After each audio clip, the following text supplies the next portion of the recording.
तो उसमें candy crush खेलने तकलीफ क्या है। हम गेड़ी भी चढ़ते हैं, भावरा भी खेलते हैं, छलांग भी लगाते हैं नदी में।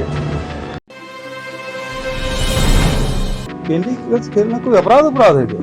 और हम तो हमेशा खेल भावना से बिल्कुल, मैं कभी तनाव नाम नहीं रहता। ये भारतीय जनता पार्टी के लोग चुनाव आते ही सक्रिय होते हैं। हम 5 साल सक्रिय रहे, 5 साल लोगों के बीच रहे, काम करते रहे। तनाव में अब जैसे जैसे चुनाव, अब कैंडिडेट डिक्लेयर हो जाएगा और तनाव हमारा कम हो जाएगा। फिर प्रचार जहाँ शुरू हुआ तो और बिल्कुल तनाव मुक्त। और फिर दूसरी बात यह है, मैं भोजन करने के बाद रात में थोड़ा कैंडी क्रश खेलता है। सुनो भाई, कल महाराज साहब डिनर भी बुलाए थे, वहीं से हम मीटिंग में चले गए। मेरी कार के पहले लगी, मैं पहले चल दिया, तो मैं कैंडी क्रश खेल रहा था। मीटिंग के पहले मीटिंग शुरू हुई बंद, तो उसमें कैंडी क्रश खेलने तकलीफ क्या है। हम गेड़ी भी चढ़ते हैं, भावरा भी खेलते हैं, छलांग भी लगाते हैं नदी में, है ना। तो सारे खेल हम लोग खेलते रहे हैं। ये भी एक खेल है, थोड़ा सा मनोरंजन कर लो। मनोरंजन करना अपराध है। छत्तीसगढ़ी मतारी के 15 साल तो लोग फोटो लगाए नहीं, अब वो लोग लगाने लगे।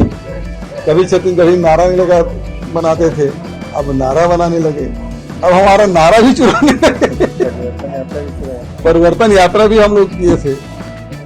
तो ये अब ये मानसिक दिवालियापन निशानी है। और दूसरी बात यह, भारतीय जनता पार्टी वो काडर बेस पार्टी है, लेकिन काडर के सुनते कहाँ हैं। यदि काडर के सुनते तो इतने लोग विरोध में नहीं आते। जो लगातार Bharatiya Janata party candidate declare होने के बाद जो विरोध के स्वर सुनाए दिए, जो काडर को पूछ ले होते तो विरोध होता नहीं। काडर को पूछे नहीं तो कहा cadre base party. Raman Singh ji ने बड़ी होशियारी से, चालाकी से आरएसएस के कुछ कार्यकर्ता उसको टिकट दे दिए, और भारतीय जनता पार्टी के संसाधन के पास तो कोई कमी नहीं है। तो रमन सिंह बड़ी चालाकी से आरएसएस के कार्यकर्ताओं को सक्रिय करने के लिए कुछ लोगों को उन्होंने टिकट दे दिया है, जहां से वो जीतने उतने वाले नहीं है।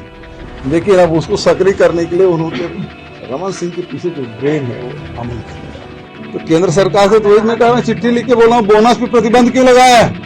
ये बात रमन सिंह जी अपने केंद्रीय नेतृत्व क्यों नहीं बताते।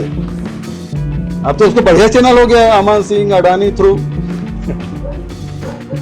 तो उस माध्यम को उपयोग करने से देश का भला होगा, देश के किसानों का भला होगा। ये जो केंद्र सरकार ने बोनस पे प्रतिबंध लगाया है, जो राज्य सरकार देती थी, राज्य सरकार ही देती, तो एक ही राज्य नहीं, राज्य सरकार ने, पहले तो केंद्र सरकार भी देती थी मनमोहन जी के समय में। लेकिन रमन जैसे ही भी मोदी जी सरकार में आए 2014 में, वैसे ही उन्होंने बोनस पे प्रतिबंध लगाया, और इसका तो हम लोग को फिर राजीव गांधी किसान न्याय योजना वगैरह सब शुरू करना पड़ा।